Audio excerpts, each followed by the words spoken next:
الرحیم نننې زمونږ ټاپک دی لیکچر نمبر 9 د 9 کلاس چپټر نمبر 1 اخرنی ټاپک چې کومه ده سیلولر ارګنایزیشن. نو سیلولر ارګنایزیشن د زناورو چې کومه ده ان د بیسز اف سیل چې ردی کوم ارګنایزیشن شوی دی کوم ارګنایز شوی دی په ګروپونو کې نو هغه موږ ډسکس کوو. نو موږ ارګانیزم آر ارګنایز انټو د فالوینګ ارګنایزیشن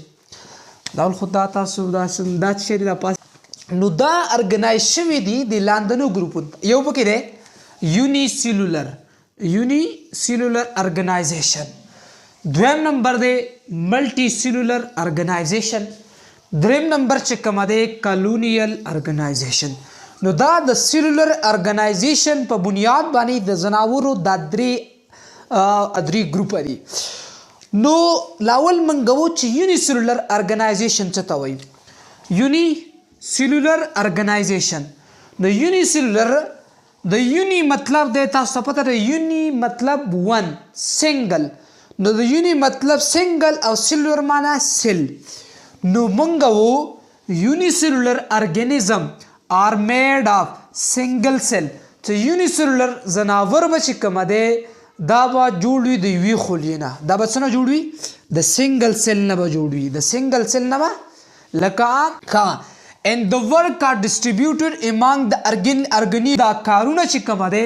دا ورکس چې کومه دی هغه ډسټریبیوټډ شوي تقسیم شوي among the organelles د ارګنیلو په منځ کې چې کومه دی دا کارونه چې کومه دی تقسیم شوي. Single cell organism are capable of carrying all the activities all the activities of life. چې کوم سنگل سیل د یوې خلیې زناور چې کوم دي are capable دا قابل دي of carrying all the activities of life چې د ژوند ټول کارونه کم وایټل اکټیویټیز دي لکه وایټل اکټیویټیز تاسو ته وایم دا اکټیویټیز کې ریسپایریشن دی ریپروډکشن دی ډیولپمنٹ دی نو دا ټول به چې کومه دی دا سنگل سیل چې کومه دی دا څه کوي پرفارم کوي. دا سنگل سیل ارګانیزم کې به صرف دا یوه خلیه لکه سنگل سیل ارګانیزم دا خلیه به چې کومه دی دا ارګانیزم دا سنگل سیل به چې کومه ټول وایټل اکټیویټي چې کومه دی پرفارم کوي. This type of organism can live independently. دا قسمه زناور independently پاتې کیږي په انحصار نه کوي دا زناور به independently پاتې کیږي. مثال کې زمونږ سره امیبا ده امیبا سنگل سیل ارګانیزم دی یونیسیلولر ارګانیزم دی. کلاماډوموناس دا هم سنگل سیل ارګانیزم دی. یوګلینا دا هم سنگل سیل ارګانیزم دی. پیرامیشیم هم سنگل سیل ارګانیزم دی. بیکټیریا هم سنگل سیل ارګانیزم دی. نو دا ټول چې شدي دا یونی سیلولر ارګانیزم دی. نو په یونی سیلولر ارګانیزم باندې پېښ هغه زناور چې د یوې خلیې نه جوړي او دا کارونه به د ارګانیل په منځ کې ډسټریبیوټ شوي بل دا به چا باندې ډیپینډ نه کوي انحصار به چا نه کوي ټول چې کوم وایټل اکټیویټیز دا به د یوه خلیه څه کوي پرفارم کوي. بل زموږ کالونیل دا ما لیکلی دی کالونیل ارګنایزیشن. نو کالونیل ارګنایزیشن دا د دې سیلولر ارګنایزیشن دویم قسم دی دویم ګروپ دی. نو کالونیل ارګنایزیشن د دې بهترین مثال چې کومه دی بیسټ اگزامپل یې والواکس دی. چې شی دی د دې بیسټ ګرین الجی ده چې دی ګرین الجی ده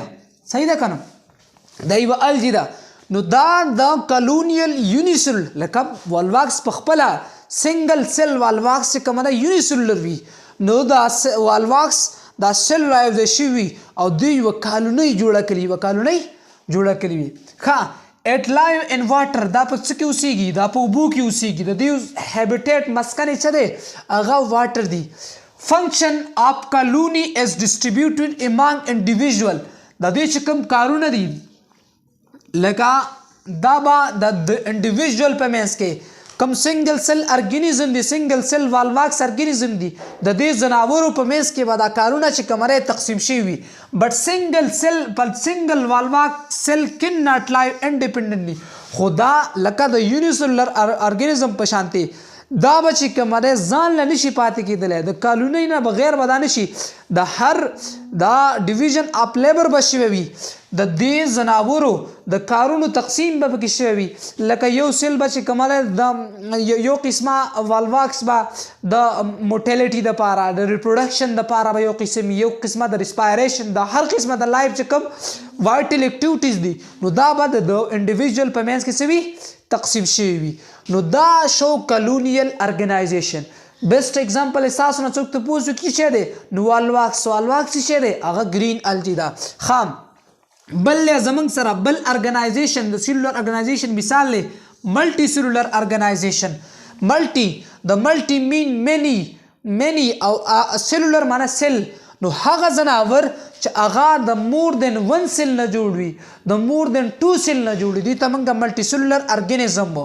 نو په ملټي سیلولر ارګانیزم کې با cell organize into tissue cell با دا organize شوی وي ټیشو ته لکه سیل به رایوځای شوي ټیشو به جوړ کړي وي بیا به ټیشو رایوځای شوي وي دا به ارګنز جوړوي او ارګنز به رایوځای شوي دا به ارګن سیسټم جوړوي څه به جوړوي ارګن سیسټم او ارګن سیسټم به ارګنیزم جوړوي صحیح شو کنه دا نه ملټي سیلولر ارګنایزیشن یا د ملټي سیلولر ارګنیزم هغه ترتیب دی اوس چې کومه دی all animals ټول زناور and plants او بوټي چې کوم دي دا ملټي سیلولر ارګانیزم دي دا چری دا ملټي سیلولر ارګانیزم دي لکه څومره انیملز دي چې کوم لارج انیملز دي او څومره پلانټس دي لارج پلانټس نو دا ټول چې کوم دي دا ملټي سیلولر ارګانیزم مثال له لکه زه تاسو یم مسترډ شړشم چې کوم دی چې موږ به کنه براسیکا کمپیسټس دا چې کومه دی دا ملټي سیلولر دی یا زه تاسو ته مورس نیګرا تور توتو دا هم چې کومه دی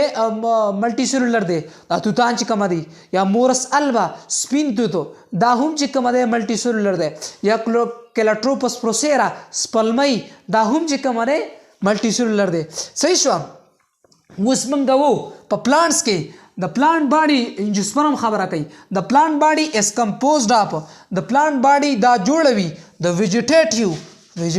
part کې وسره راځي چې کوم ریپروډکشن کې هغه کردار نه ادا کوي نو هغه روټ ټیپ کې سټم د پکې لیوز دا ویجیټیټیو پارټس وي او د دې د ریپروډکټیو پلانټ فلاور چې کوم دی دا فلاور دا ګل چې کوم دی دا ریپروډکټیو پارټ دی دا د زناور چې کوم دی په هغه د پلانټس باډي د پلانټس په نسل کې اضافه کوي صحیح شو کنه بیا چې کوم دی